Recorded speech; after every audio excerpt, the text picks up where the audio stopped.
आभाळातून कोसळणारा हा पाऊस शेतकऱ्यावरती जणू संकट म्हणून कोसळतो की काय अशी परिस्थिती संपूर्ण सोलापूर जिल्ह्यात निर्माण झाली आहे। मी सध्या सोलापुरातल्या एका मोहोळ तालुक्यातल्या शेतामध्ये आहे। मात्र परिस्थिती जर आपण बघितली, मी एखाद्या तलावामध्ये किंवा तलावामध्ये उभा असल्यासारखं चित्र आपल्याला या ठिकाणी पाहायला मिळेल। मात्र हे शेताचं बांध आहे आणि जवळच सीना नदी आहे। वरनं कोसळणारा हा जो पाऊस आहे तो इतका मुसळधार आहे की कमरे इतकं, छाती इतकं पाणी जे आहे ते शेतकऱ्यांच्या शेतात आपल्याला पाहायला मिळतोय। दादा, छाती इतकं पाणी शेतामध्ये आहे, काय हे शेत आहे की तलाव आहे? शेत आहे पूर्ण आहे ते शेत आहे। ही शेताचा ह्यात मका आहे, ह्यात ऊस आहे, पलीकडे मका आहे, तिथं उडीद आहे सगळं।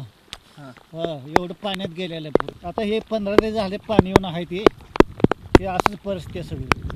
मला तुम्ही म्हणता हे मका आहे, मला विश्वास बसत नाहीये, कारण असं म्हणतोय मी काही दिसतच नाहीये, फक्त पाणीच दिसतंय। मी यासाठी हे शेतकऱ्यांना असं म्हणतोय की कदाचित मुंबई पुण्यात राहणारी लोक ज्यांना पाऊस जो आहे तो आल्हाददायक वाटत असावा, त्यांना हे कदाचित असं वाटेल की एखादा स्विमिंग पूल किंवा तलाव असावं।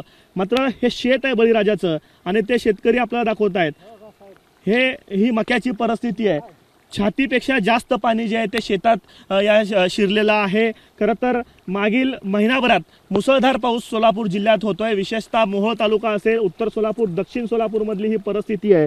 मी आत्ता बांधावरती उभा आहे आणि माझ्या कमरेइतकं पाणी आहे आणि दादा ज्या ठिकाणी शेतकरी जात आहेत तिथं छातीपेक्षा जास्त पाणी आहे आणि ही संपूर्ण मक्याची शेती पाण्याखाली आहे। या बाजूला ऊसाची शेती तुम्हाला दिसेल। ऊसाचं केवळ जे वरचे पात असतात ते केवळ पात दिसत आहेत। पात दिसतंय ते फक्त पाहतो ना। आता ह्याच्या पुढे जर गेलं तर आता आपल्याला उतार लागत नाही इतकं पाणी।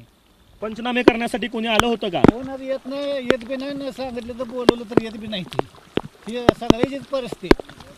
काय सरकारकडनं अपेक्षा आहे तुम्हाला? आमची अपेक्षा काय, आता काय गेलेलं आहे तेवढं द्यावं सरकारने, ही विनंती आहे, दुसरं काय। संपूर्ण शेतीला तलावाचं रूप प्राप्त झालेलं आहे आणि इतक्या आजपर्यंत शेतकऱ्यांच्या या बांधावरती पंचनामा करण्यासाठी महसूलचे अधिकारी पोहोचतील का, हाही प्रश्न आहे। खरं तर शेतकऱ्यांना अपेक्षा जशी पाऊस थांबण्याची आहे तशीच अपेक्षा महसूलचे अधिकारी जे आहेत ते या ठिकाणी येतील अशी अपेक्षा आहे। पाऊस ऊन सावलीचा खेळ संपूर्ण सोलापूर जिल्ह्यात आपल्याला पाहायला मिळतोय।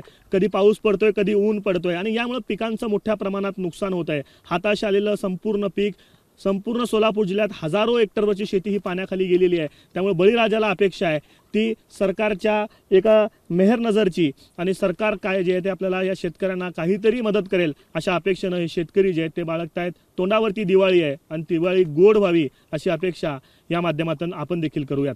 कॅमेरा पर्सन अयूब कागदीसह आफताब शेख, ABP माझा, मोहोळ, सोलापूर।